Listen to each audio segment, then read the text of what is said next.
So, do you wonder with me how long it took the Herodians and the Pharisees to come up with this plot? These were folks that did not get along with each other, but the only thing that brought them together was wanting to put Jesus to this test. So I often wonder how they came upon it, and they were so convinced that this was a fail-safe way to get Jesus in trouble, either with Caesar or with the authorities or with his own followers. You understand that if Jesus had said that it was appropriate to render to Caesar, that it was okay to pay the tax to Caesar, then that would immediately have put him at odds with most of the Jewish people. The people that were following Jesus because he was going to be the Messiah, the one that liberates them from oppression. And the oppression they felt the hardest and the most constant, day after day, was the oppression of being a part of the Roman Empire. On the other hand, if Jesus were to answer that, no, you don't pay taxes to the Caesar, then what would happen? Immediately he would be guilty of sedition and be put away that way. So the Herodians and the Pharisees, even though they could not be found in the same room under any other circumstance, thought they had their man. As they say, the enemy of my enemy is my friend in this case. And Jesus, as usual, and of course we have to remember that Jesus had many contacts with Pharisees. The Pharisees were folks who were not bad people. They believed that they were guarding the Jewish law, and they were upholding it, and they were trying to be faithful to it. They were trying to get the whole people of Israel to be faithful to it. So that's why they would often be at odds with Jesus, because Jesus somehow seemed to be less concerned than they were about the rituals and the various sightings from the book of Leviticus with regard to how one was to conduct oneself day after day in ablutions and a number of rituals that they had to, according to the Torah, had to observe. And Jesus kept trying to point to another way. And since Jesus himself was the one, the anointed one, he tried his best to indicate what was more important. Is it more important? He said, man is not made for the Sabbath, or the Sabbath is not made for man, but man for the Sabbath. And so this was an ongoing conversation, argument with the Pharisees. Herodians are less familiar to us. They're not referenced often in the literature of that time. But clearly they were closely linked to Herod. Herod Antipas, who was appointed the king of the Jews by Rome. Now, when Jesus answered the way he did not put himself in a position of either siding with one or the other. Basically, he transcended the question into a whole new sphere. He, in a sense, put Caesar in his place, not by forbidding us, in this case, in our day and age, to pay taxes to our government, in the case of his hearers, to pay the taxes due to the empire, presumably for services to be rendered, even though for the Pharisees in particular, and for Jews in general, they felt the oppression of the taxes because they felt like we're paying for our own oppression. Today, we have less reason although we still complain about taxes and all the taxes that we have to pay. But basically we don't have the same, even though sometimes our politicians kind of carry on with each other and label each other, but basically we don't have the same kind of empire or government that the Jews had in the first century of Palestine.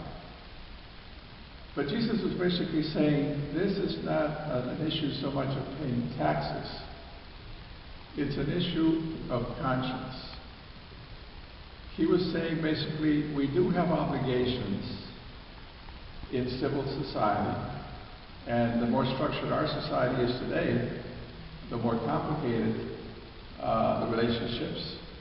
And because we're less self-sufficient than we have been for centuries, and we really rely on lots of goods and services that government is to provide.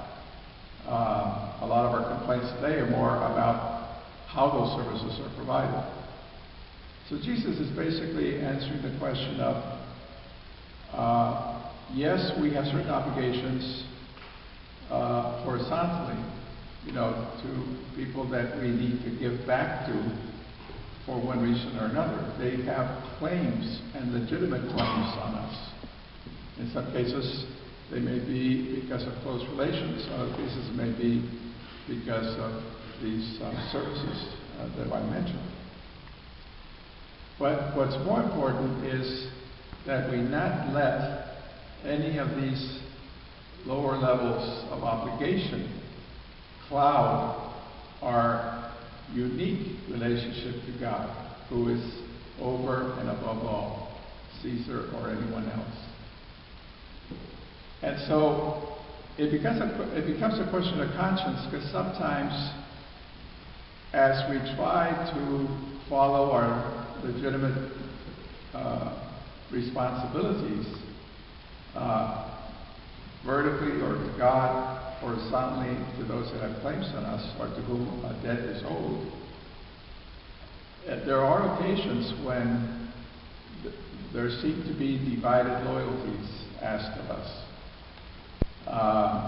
You can think of some of the hot button issues today, because people are on different sides of the issue of, you name it, whether it's abortion, same-sex marriage, any number of issues.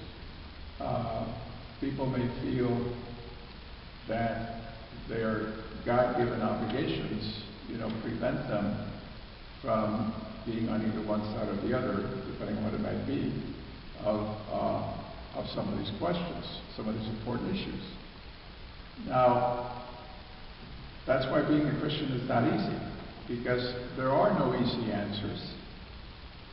It's not about having the question be settled, not about having a perfect and absolute truth. It's about being willing to engage. And because we each have an individual conscience, our responsibility is, in the light of our obligations to God, as creatures of God, as children of God, who have been marked by God. And Isaiah says that God has been marked by us when he talks about mothers who would never forsake their children, but much more so, God would never forsake us. He has us marked in the palms of God's hand. So, in the light of this exclusive relationship to our Creator and our God, that's how we have to judge how we act in society, as well as how we act in relationship to others.